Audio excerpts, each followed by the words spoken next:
Welcome back. We're heading up to 20 minutes before 7 on this Tuesday morning. Now, there's a fine line between unethical and corrupt behavior. Hence, ethics in government is one of the most important pillars in a democratic government.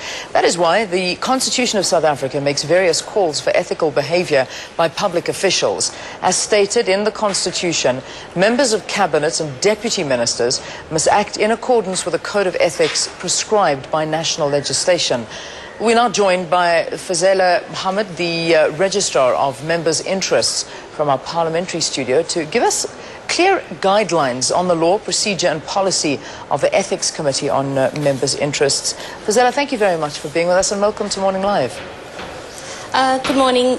Morning to the viewers as well, Ian.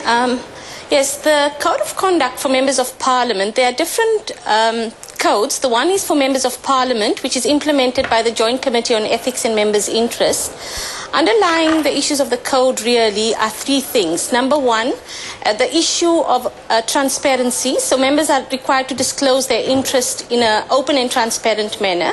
The second issue is really about public accountability. So once these records are open and public, then members and members of the executive are then accountable to the public. And finally, it really has rules relating to issues of conflict of interest. Those are the areas of the Code of Conduct, I think, both for members of Parliament and the Executive Members Ethics Act. Yeah. Now, the law requires, as you're saying, MPs to disclose their interests within 30 days of taking office. However, this could not be done as the Ethics Committee hadn't been established. So what's the way forward here? Well, hopefully this afternoon, when the National Assembly and the National Council of Provinces sit, they will pass a resolution to extend the date. Once the date is extended, we will send out the forms and members will disclose. Hopefully before the final deadline, the committee will be established, and as usual, the record of members' interests, all the members' financial interest disclosure is made public. As you are aware, even the previous disclosure is on the parliamentary website. Members of Cabinet wanted clearer guidelines on handling gifts. Was this not standard practice all along? Look, one of the issues that is still outstanding is the issue of an upper limit for gifts. In other words, a maximum value at which members can accept gifts. That's something that probably needs to be looked into.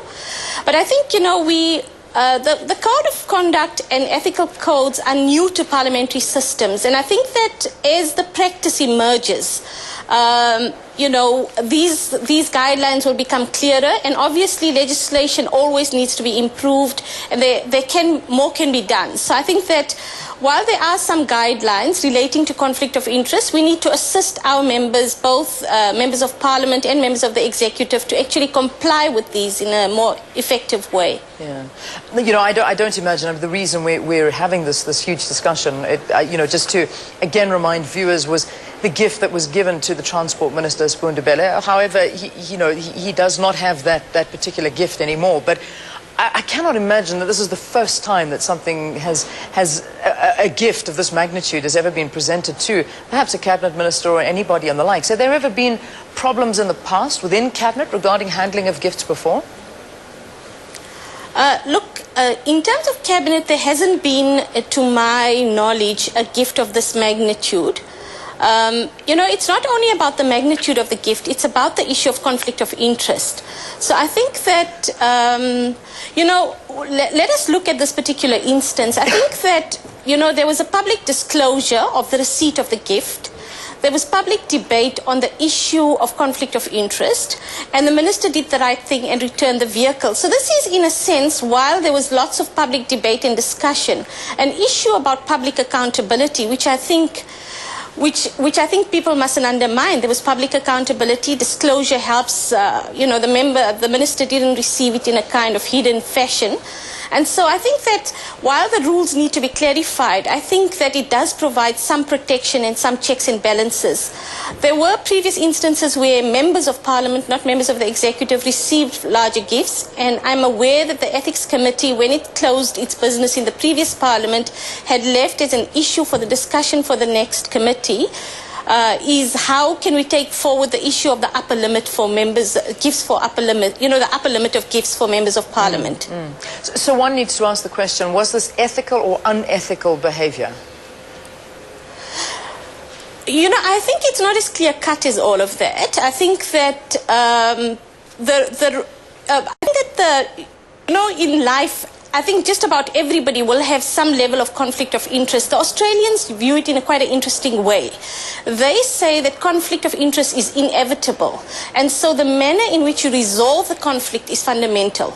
So if, you know, a Minister of Energy, for example, makes a decision on the price of, you know, the increase of energy, they, of course, use energy. So there's a conflict of interest, but it's minor. But where there's a fundamental conflict of interest, that must be resolved in the public interest.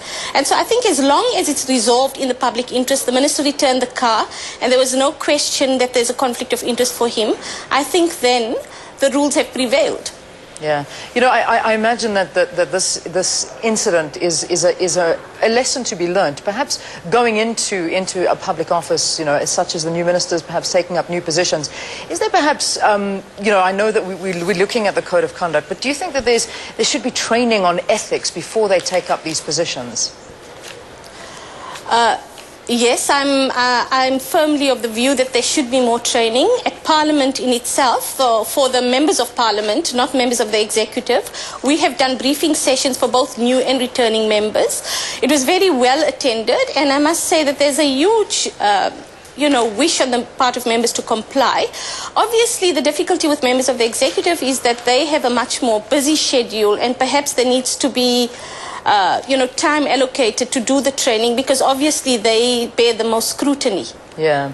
Well, thank you so much, Fazela. Thank you very much for coming in and giving us a little bit of light on this issue. Fazela Mohammed, Registrar for Members' Interest. She's now Parliamentary Studios. She's giving us some guidelines on the law, procedure and policy of the Ethics Committee and members. Now, after the break, our guest that we had a little bit earlier in the hour, Chris Dobie, the manager for